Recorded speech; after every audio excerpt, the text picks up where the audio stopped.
Join the millions of Australians that own crypto through Independent Reserve, Australia's most trusted crypto exchange.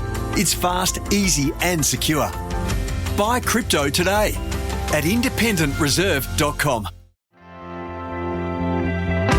Thorpe is coming in, gold and a world record. Ian Thorpe. The birth of a legend. 458 is the total, out of which Bradman has made 309 not out. It's a world's record.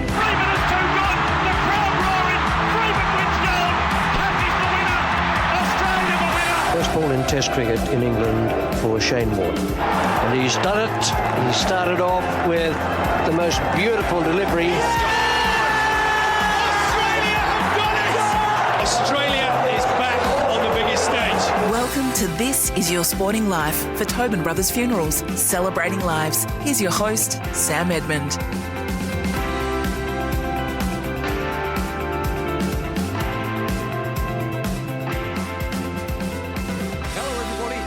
To the show. As always, we're here for our friends at Tobin Brothers Funerals, celebrating lives. Well, today we're catching up with a supremely talented former star of the Melbourne Football Club.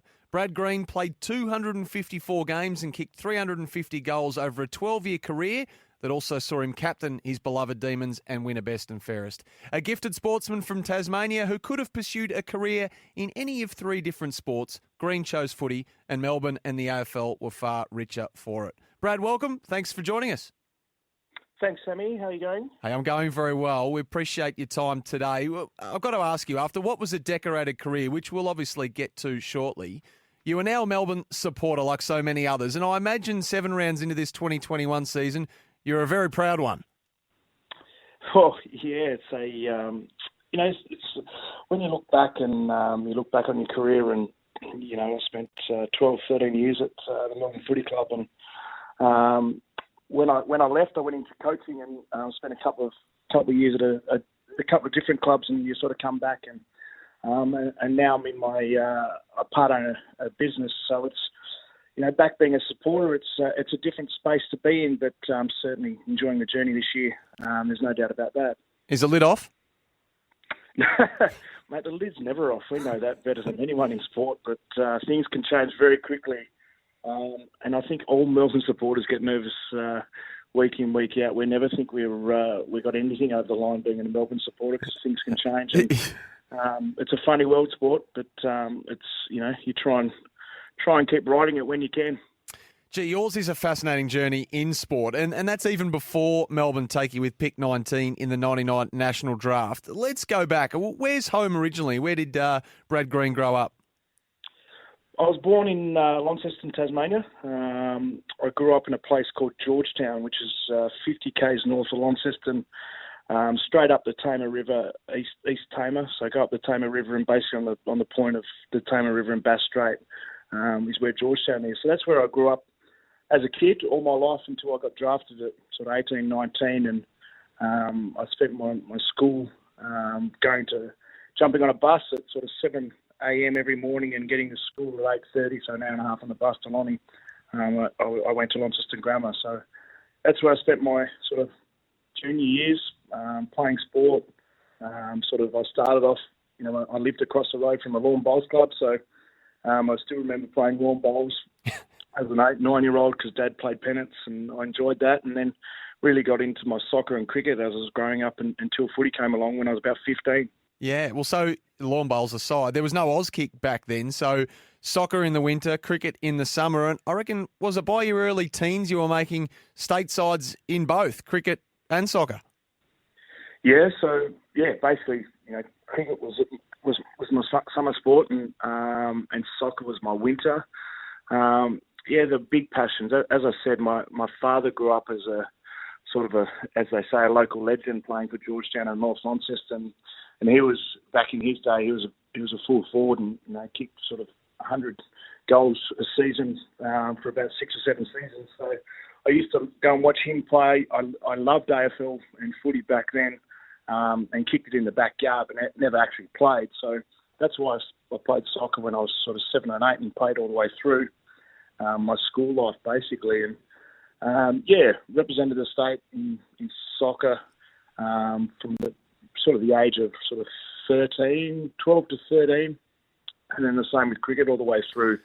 Was doing the same. So, I got to travel a lot. Mum and Dad said I cost them a fortune and probably cost them their holiday house in the end. But, they travelled a lot with me, and, I certainly enjoyed all my sports back then. I was just a mad sporting nut that loved everything. Yeah, and with cricket, you obviously played in the state under-15 team, but you were picked to play for Australia. You travelled to England with the under-15s for the World Cup, and I think you captained that side as well, didn't you?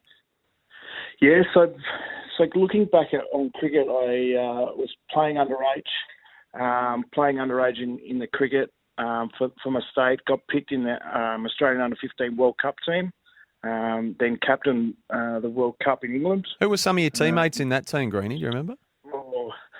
Not anyone that really went on and played state or Australian level, but as I was growing up, sort of Shane Watson, Michael Clark, Brett Lee, they were some of the names coming through as I got a little bit older, because then I played under-17s for the state, under-19s for the state. Then I played second 11 before I got drafted. So my highest level of cricket, I played second 11 before I got drafted. And then I got picked in an under-19 Australian squad as I got drafted to go and play in New Zealand for the World Cup. And I actually asked Melbourne the day I got drafted and said, can I just go and play in the World Cup and then I'll come back during pre-season and come back to training? Fair to say you didn't quite appreciate the demands at the time of the footy. No, I think, I love cricket. I was an opening bat, sort of a slow, medium-paced bowler, but batting was certainly my forte back then. Amazing. And at this time, soccer was coming on as well in your mid-teens. Now, I know the links to Manchester United have been well documented, but I just want to go through it. So you were playing in Sydney, under-15 national championships, when a talent scout that was in the area from Manchester United obviously approached your coach, and then it went from there. Yeah, that's correct. We're playing in a national championship, Parklea. I don't know if you ever heard the training soccer complex Parklea out in New South Wales, out in Bankstown. And, that's correct. Ken Morton, he's an English coach who came across to Tasmania and coached a lot of my representative footy in soccer in Tassie. And he got approached, and got asked, and he talked to Mum and Dad, would he do it? So I said yes, and they said yes. So it was 95, 96, or might have been 96, 97, one or the other. I went over late January, so sort of before school went back. I was there for 3 months, trialling with Man United. So when I mean trialling, I was basically with a youth team. So the youth academy is a setup that I was sort of being asked to trial for.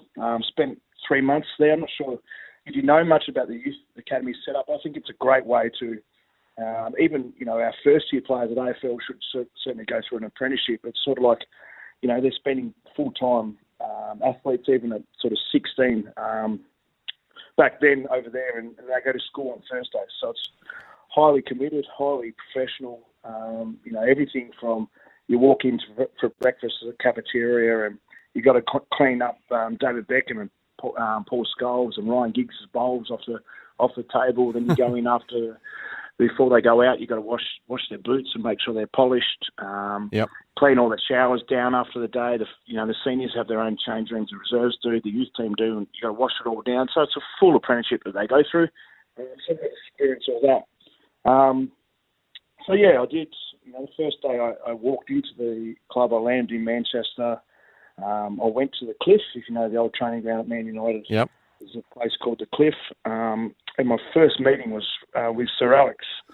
Sir Alex took me up to his office, and his first chat wasn't about my soccer, or was more about my background, where I'd come from, Australia. He knew a lot about the country, and Tasmania. So it was an interesting first. I still remember it like it was yesterday that Sir Alex takes me into his office and asks me and says good luck and blah, blah, blah. And spent 3 months there. So at the end of the 3 months, basically got to the stage where they said, yes, you're good enough. To sign you, basically, it's a lot harder to sign international players. You got to get on international visas, blah, blah, blah. And I didn't have an English ancestry to basically get an access quicker than most. So we had to go through a full process for me to go across there to get it done. So they sent me down to a club called Walsall, which is sort of their offside club, Walsall, which is, I think now they're like Div 1 or Championship. Yep. Can't really remember. They sent me, Man United sent me down there to Walsall. And it's a bit like going from, let's say, Collingwood as a big club in Melbourne down to Vermont. I'm not bagging Vermont as a footy club, but it's, I'm saying professional AFL club to a suburban club, which is still professional. These guys get paid. They get paid well, but it's a bit sort of like that mentality people understand here in Australia. And went down there for sort of 3 weeks. And at that stage, as a 15-year-old travelling overseas by yourself, all alone, your parents didn't come with you. By that stage, after 3 months away, I sort of started to get a little bit homesick at 15. Mum and Dad's ringing me going, no, stay. Dad goes, I'll move over because Walsall said, I want to put a contract in front of you and make you stay. I said to Dad, no. I was going into year 10 at that stage. I said, Dad, I'll come home, finish school, year 10, 11, 12, and then if I'm still committed to my soccer, I'll give it a go then. So that's sort of how it happened. They put a contract in front of me. I said no, I turned them down, came back to Australia, and that's sort of when I started getting into Aussie rules. What a head spinner. 15 years of age in Sir Alex's office. I can't imagine what that was like and how nervous you must have been. And what did the car park look like at the Cliff? Would it have just been Range Rover, Bentley? Mate, you wouldn't believe it that I was there for, as I said, 2 to 3 months. And David Beckham, without a swear or a lie, I reckon he brought in 10 new cars. And in my mind, every day I walked in, and you just stare there, and what's Beck's drove in? And that's, people probably think I'm making this up, but the cars that he drove in were unbelievable. And that was back in the mid-90s. And as a 15, I was in awe of him. But yeah, it was an interesting experience, once in a lifetime opportunity, and you still have got fond memories of it. So it was sort of you have to kick yourself sometimes to say that happened. Yeah, incredible life experience. But then when you came back, obviously for the reasons you mentioned, I know you still dabbled in it, but that was pretty much basically the end of the round ball pursuit, wasn't it? Yeah, it was. I sort of tried to play soccer, football and cricket all in the one space. And as kids would know and teenagers would know, it starts to get pretty challenging because everyone's trying to pull you in every direction. So cricket sort of wants you to get you for more time. Soccer wants to pull you one way, and then footy started. And I really was only really playing school football then. And they were pulling to commit more time to that. So it was just basically sitting down and looking at life and where I wanted to be and what I wanted to do, and I sort of let my sport do the talking, and in the end I chose AFL and footy, which I totally have never had any regrets of choosing that sport.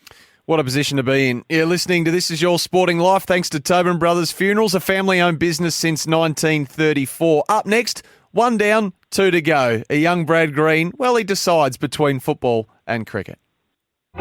You're listening to This Is Your Sporting Life with Sam Edmund for Tobin Brothers Funerals, celebrating lives.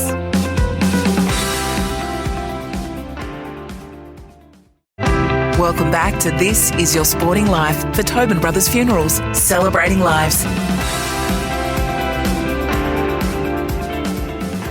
Hello, great to have your company on This Is Your Sporting Life, made possible by Tobin Brothers Funerals, celebrating lives. We're with former Melbourne skipper Brad Green. Well, Brad, incredibly, you didn't really get into footy, as you touched on earlier, until you were about to leave high school. How did it finally come to pass?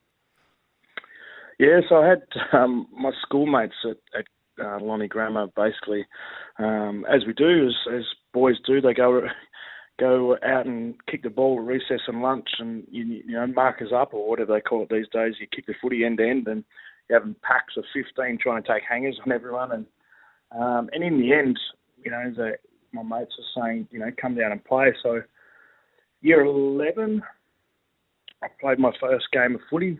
I played seconds footy in year 11. I played sort of 3 or 4 games because I was still trying to play soccer. So on a Saturday, I think I was playing some soccer on Sunday. And Saturday I played seconds footy, and for my school, I ended up one day kicking 6 and centre-half back. I don't know if I did too much defending, which probably a lot of people thought I didn't throughout my AFL career, but when you kick six from centre half back, people sort of stand up and go, "Wow, how'd you do that?" I didn't know what I was doing because I didn't understand the game. I only knew it by watching it, but game sense and getting out and playing was a bit different. So I played 5 or 6 games of seconds. We ended up winning the flag that year in the seconds. Then the next year, year 12, because I was young for my grade, so year 12. My year 12 year was I played first footy and played throughout the year and was playing with North Launceston. And that year, I played statewide under-18s for North Launceston. And then I ended up playing school footy. So I dropped soccer in year 12 because I was just, burnt out with it all. So my last year of school, BCE, which is Victoria, which is the same sort of equivalent in Tasmania. So year 12, I was playing school first footy, played under-18s for North Monty. We won the state final, which is a school similar to APS final. We won that. And then under-18s, North Launceston seniors called me up to play finals. So I played under Matthew Armstrong, who played at North Melbourne, and ended up playing in the grand final, losing grand final to Glenorchy, which had sort of players. Brendan Bolton was playing for Glenorchy back then. Yeah. Brendan Bolton was playing for North, which I played with. There's a couple of other players that had played AFL, so I played as a 18-year-old in that state final, which then got on the radar, I think, of AFL teams. But then the year after I left, so I still wasn't eligible to be drafted. I could have been drafted to as a 17-year-old back then. If you remember back in those days, you could get picked up as a 17-year-old in year 12. I got an opportunity in an interview with St Kilda. John Beveridge was a great legend recruiter. Asked me to come across and meet Tim Watson, who was coaching at the time. Yeah.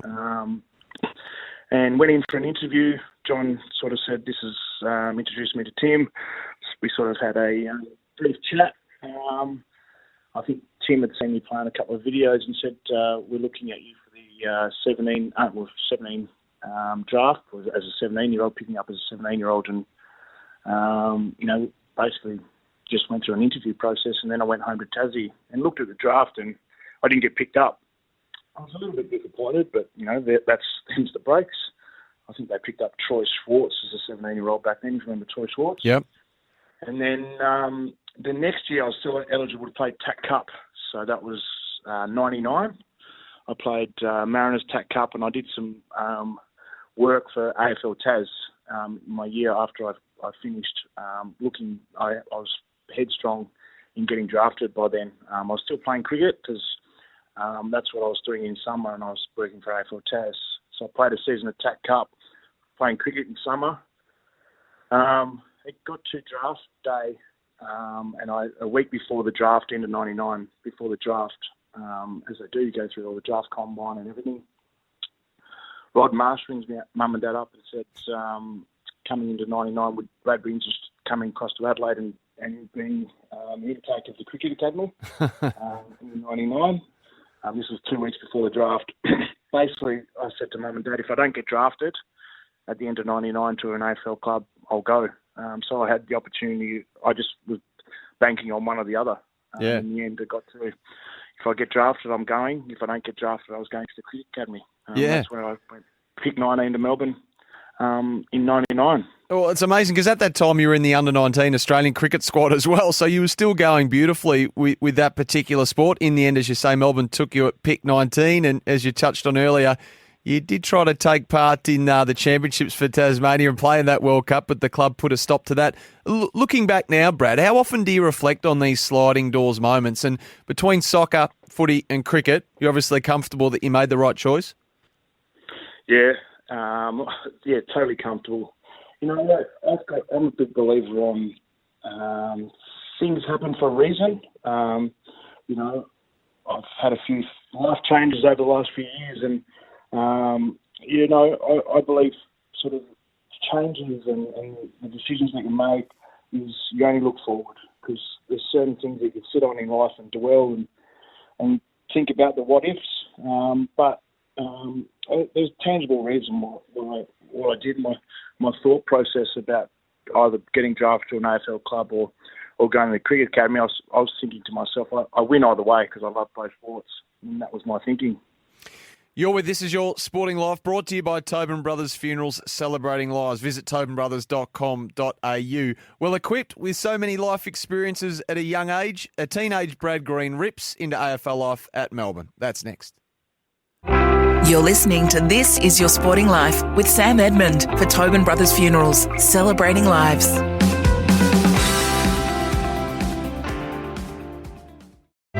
Welcome back to This Is Your Sporting Life for Tobin Brothers Funerals, celebrating lives. Hello, we hope you're enjoying this week's edition of This Is Your Sporting Life. We're chatting with former Melbourne star Brad Green. Well, Brad, 20 games, a starring 4-goal role in a qualifying final upset of Carlton and a grand final spot. She was a fair debut season. Yeah, it's amazing. You know, you get to an AFL club and you think, how good's this? You turn up, you're never expecting to play, but you're hoping that your talent is enough to one day get a game. And I still remember playing back in the days at Anzac Cup. I think I played out at Waverley against the Saints. I think it was my first sort of pre-season game, and then round 2000. I made my debut against North Melbourne. I still remember it because back in the late 90s was, North Melbourne were the Friday Night Kings, and I still remember watching North Melbourne all the time back in Tassie, laying by the fire and watching, as they were back then, a fantastic side. Wayne Carey, David King, Anthony Stevens, Glenn Archer, those superstars were still playing in 2000. And I still remember back then, and it's not like the rotations now. Back in those days in 2000, the rotations were about 19 or 20. And Neil picked me around 2000.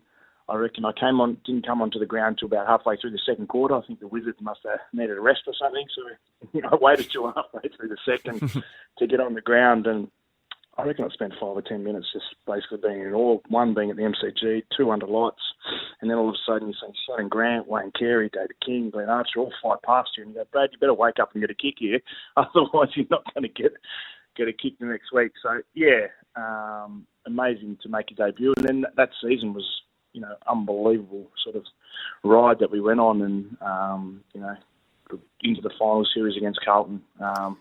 Was still the most unbelievable game I can recall throughout my career.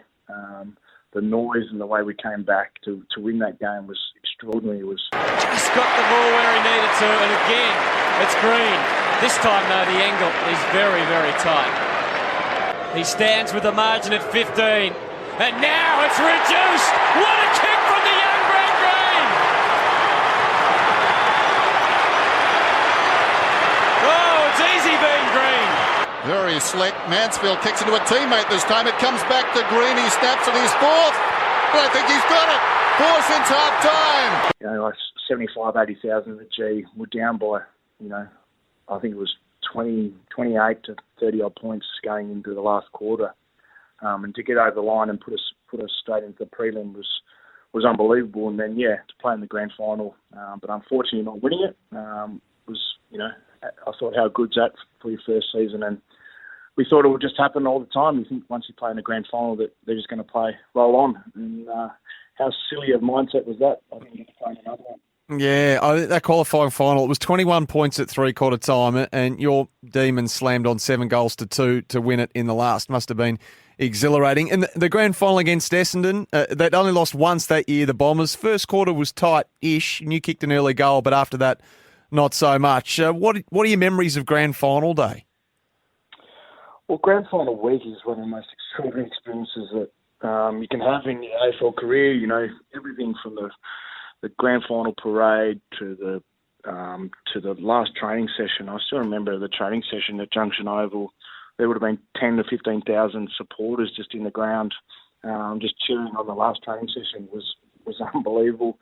The grand final parade and then the grand final day. And I think being 18, 19, you sort of take it for granted. You sort of, this is a bit surreal, and as a senior player, you'd probably think and soak it all in a bit more. But as a young player, sort of, you're a bit different when you're younger. You're not as, I think you're just playing on those emotions of grand final week. But Yeah, I still remember grand final day. I only played the first quarter of the grand final. It was the first bounce of the day. Jeff White smashes the ball out of centre bounce, and I ran into Dean Wallace's elbow, which split my esophagus straight down the windpipe, which cracked it, and it blew my neck up. So I played sort of 20 minutes of that quarter with it, and I went to the doc at quarter time. I said, "Doc, I can't breathe." I literally went to him and said he couldn't breathe, and he took me down to the change rooms, and then they said they were about to do a trachea on my throat just to release all the pressure that I had going in my throat. Jeez. I only ended up playing a quarter of the grand final. And what stands out in the memory now, I guess, Brad, among your more cherished moments? Is it playing finals like the qualifying final? Is it winning the best and fairest of 2010? Being named captain the year after? You were international rules captain as well in 2011, which would have been a big honour. I mean, what lives on with you now, years later? Good question. There's a lot of memories. Certainly, finals is what we play for. Finals time. Unfortunately, I didn't have the ultimate success, and we all, as an AFL footballer, we want to win the flag. I didn't do that. The ups and downs of Melbourne Football Club, my first sort of 7 years was, everyone knew was Melbourne up 1 year, Melbourne down the next, Melbourne up, Melbourne down, and it went like that. Brad Green has kicked 3 goals today. He is the best kick in the Melbourne side, Gary. Left footer. 3 goals, 4 in fact, and this is a tough kick. 5 metres inside the boundary line. He's got to cover 40 in distance. That won't be a problem. Kick on its way to win the game for Melbourne. He has nailed it. Green's kicked 4. There's a minute and 8 seconds in the game remaining. Demons back in front. What a kick. You want to put that down to pressure kicks, then put that one right up there. Well, that's as good a kick as you see Edmund go in a pressure situation. And then you look back on the sort of last 5 or 6 years of my career when, after Neil left, in 2007, I think it was, and then Bales came on and what the club went through that period. There's lots of mixed emotions. There's some certainly fantastic times. There's certainly some angry times, emotion and motive, but more highs and lows. Certainly, I look back fondly of the Melbourne Football Club and really proud of the footy club at the time, and still am. So I don't know if I could pinpoint. One thing is when you look back, I just was really proud to play so long for historic footy club. Still really proud to play a number of games that I did, and I hold nothing but great pride in doing that. So there's a lot of mixed emotions, but the highest certainly outfar the lows. There's no doubt about that. Yeah, I guess unfortunately for you, after 2000, you'd only planned another 2 finals wins in the next 12 and remaining years of your AFL career, and there were some tough times. You touched on the back-to-back spoons in 2008 and 2009 would have been tough to deal with, and I wanted to ask you how close you might have come to leaving the club at the end of 2008. Was that ever a possibility? Yeah, there was. 2008, I think it must have been after Dean's first year. I'd spoken to sort of 3 big clubs that approached me, and I went and had meetings with Sydney, Carlton and Collingwood. And I probably got the closest to leaving to the Pies. In 2009 with Nick and Eddie was certainly the closest that I ever got to leaving the club was certainly that period. But in the end, loyalty is a big thing with me. I got to basically halfway through trade week, and I walked into Dean Bailey's office on I think it was Thursday before the Friday, and just said, "Mate, I can't do this anymore. I want to sign. I want to stay." And it was just eating me up the more I thought about leaving. That I was leaving the club when they were at their lowest, and I wanted to help them get success. And I think that's the reason why I stayed. You could even think regretting that 2010, where Collingwood won the flag, 11 they made the grand final. What could have been if I decided to leave? But loyalty was a big thing. It still is with me. Loyalty is massive. I wanted to stay. I wanted to help the club. In the 12 months after you stayed, of course, we had the tanking scandal of 2009 and the AFL investigation. The club was cleared, but obviously then Coach Dean Bailey and the football boss Chris Connolly were found guilty of related charges, you would say. To what level did this fracture the player-club management relationship, do you think, Brad? Yeah, huge. I think it set the club back sort of 10 years probably. There's certainly some hard times, and you know when you with any football club, when things go on that shouldn't go on, it really did set the club back, and I think we're only still pulling our way out of those things because they're lasting effects. So yes, it did set the club back. It wasn't a nice place to be around in those times, but as players, we don't really get affected by all that. You say you get out and play, but we don't get affected. But I think sometimes you do because it's just a compounding fact. It's always in the media, always people asking about it, constantly referring to it. So, it's a bit of twofold, but certainly it did put the club back a long time. And you were appointed captain in 2011, which is an honour for any player, of course, but you only served for a year because the incoming coach, Mark Neeld, chose to replace you with young co-captains, Jack Trengove and Jack Grimes. Now, Trengove at 20 actually became the youngest captain in VFL, AFL history. Certainly not the two Jack's doing, but how seismic was this as a mistake? Yeah, it was, when you're looking at leadership, doesn't matter if it's business or sport, I think the club and the coach back at the day thought they're looking to the future, and they probably thought that the old guys that were still there weren't part of that, and they wanted to build leadership. And look, you totally understand if I was still playing and we can help them, but it probably set their careers back. Both of them didn't have long careers in the AFL. I reckon they bore the brunt of the footy club, and it's really hard at a young age to take on that role and responsibility, and leadership's hard. It's not for everyone, and especially at 20 to put that on a kid like Trans. And he's a great kid, he's a great fella. It certainly was a tough period for him and the footy club, and an injury was compounding with both of them. And I don't think it helped their careers by doing that.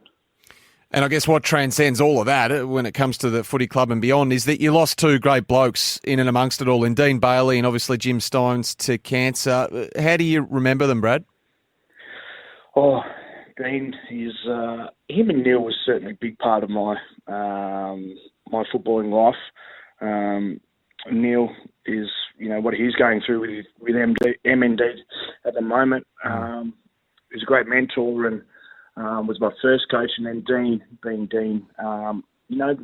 The club, in essence, I still remember the day that we went down to that wretched day when we got beaten by 186 points. I was captain on the day down in Cardinia, down Geelong, and Dean got the sack the next day. I still have great regrets over that day, being captain of the day and seeing our football club getting beaten by that much, and then the next day the coach gets the lemon and sauce, he gets a boot. It's, being captain of the club, holding a leadership position, I still feel great responsibility of that. So that still burns. And, Dean, the way he had empathy for his players, tactically was very strong, knew the way the game should be played, and it was just a time and a place that the club and certainly the hierarchy thought that he needed to go. But, fond memories of Dean. He would have been a superstar of a coach and probably should have got, if he was here, I'd imagine someone would have snapped him up because he was terrific. And Jim? Jim, he was the guy that sort of got our club back going again. Yeah. Any player to come from Ireland to pick up a foreign game, to get dropped by the club, go back and play at Perrine and get picked up by the same club again to then win a Brownlow. He's got some fighting ticket, Big Jim, and we saw it through his illness. He's an inspiration, and I think he's still an inspiration for our current day captain, Max Gorn, now, and what he told Max when he presented him his jumper and what he goes through. And Jim is looked upon as one of an icon of our football club and will always be a true great of our club. And not only as a player, but as a president, he was exceptional as well. We're talking to Brad Green on This Is Your Sporting Life, thanks to Tobin Brothers Funerals celebrating lives. Tragically, death has also very much touched Brad Green in retirement. We'll talk about that and his new life after this. You're listening to This Is Your Sporting Life with Sam Edmund for Tobin Brothers Funerals, celebrating lives.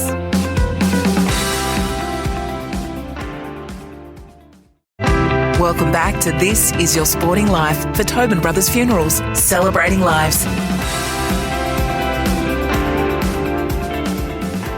It's been great to have your company here on This Is Your Sporting Life, thanks to Tobin Brothers Funerals, a family-owned business since 1934. Former Melbourne star Brad Green is our guest today. Well, Brad, I just can't begin to imagine how you and your two sons, Oliver and Wilbur, dealt with the tragic events of May 2019 when you lost your wife, Anna, and your boys, who were then aged just 7 and 9, lost their mum. Can you take us through May 2019 and what happened and your memories of it? Yeah, mate. What a tragic loss. To see a partner. Anna and I have been together as boyfriend and girlfriend, and then married for a long time. We were coming up 12 years.